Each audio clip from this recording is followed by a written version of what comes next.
முத்தன வெண்ணகையாய் முன் வந்து எதிர்ந்தென் அத்தன் ஆனந்தன் அமுதன் என்று அள்ளூரி தித்திக்க பேசுவாய் வந்து உன் கடை தீரவாய்.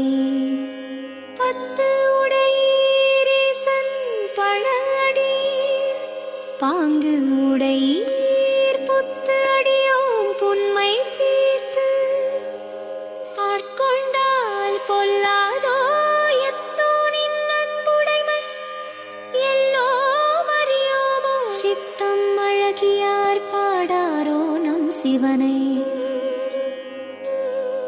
இத்தனையும் வேண்டும்